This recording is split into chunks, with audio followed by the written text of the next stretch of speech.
नमस्कार दोस्तों। मल्चिंग किसानों और खेती के लिए बहुत महत्वपूर्ण है। इससे ना कि केवल पर्यावरण बचेगा बल्कि खेती में भी बहुत सारे फायदे हो सकते हैं। मल्चिंग का मतलब होता है कि मिट्टी के सतह के ऊपर एक परत बिछाई जाती है। ये या तो पौधों के अवशेष को हम प्रयोग में ला सकते हैं या एक पॉलीथीन की सीट भी बिछाई जा सकती है।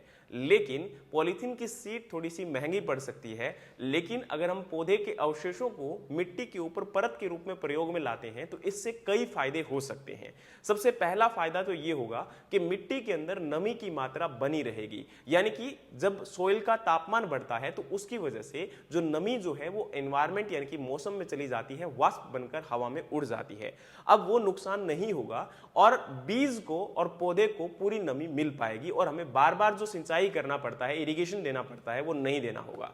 दूसरी बात यह है कि मिट्टी के अंदर वीड यानी कि जो खरपतवार है वो नहीं उगेंगे और पौधे के साथ उसका कंपटीशन नहीं होगा। तीसरा, जब ये प्लांट का रेजिड्यू होगा यानी कि जो हमारे पौधे के अवशेष हैं वो ऑर्गेनिक मैटर का काम करता है और जब वो धीरे धीरे डिकम्पोज होगा तो मिट्टी को न्यूट्रिएंट यानी कि जो आवश्यक तत्व होते हैं उनको भी उपलब्ध करवाने का काम करेगा। और इसी के साथ में सॉइल के अंदर जो माइक्रो ऑर्गेनिजम्स होते हैं, जो सूक्ष्म जीव होते हैं, और मिट्टी का सुधार करने का भी कार्य किया जाएगा। सूक्ष्म जीवों की मात्रा बढ़ेगी, सॉइल का स्ट्रक्चर इंप्रूव होगा, जिसकी वजह से आपका सॉइल के अंदर जो वाटर होल्डिंग कैपेसिटी और न्यूट्रिएंट अवेलेबिलिटी है वो भी बढ़ने वाली है। और इसी के साथ में जो बढ़ता हुआ तापमान आज हम लोग देख रहे हैं कि ग्लोबल वार्मिंग की वजह से टेंपरेचर बढ़ रहा है, उसका प्रभाव भी आपके पौधे के ऊपर कम हो जाएगा और पौधा एक अच्छे से ग्रो कर सकता है और बहुत अच्छा उत्पादन दे सकता है। उम्मीद है कि यह जानकारी आपको हेल्प करेगी आपकी खेती को बढ़ाने के लिए, आपकी एग्रीकल्चर नॉलेज को इंप्रूव करने के लिए। और भी इसी प्रकार के एग्रीकल्चर वीडियोस के लिए हमारे चैनल को फॉलो कर लीजिएगा। मिलते हैं नेक्स्ट वीडियो में, तब तक के लिए जय हिंद, जय भारत।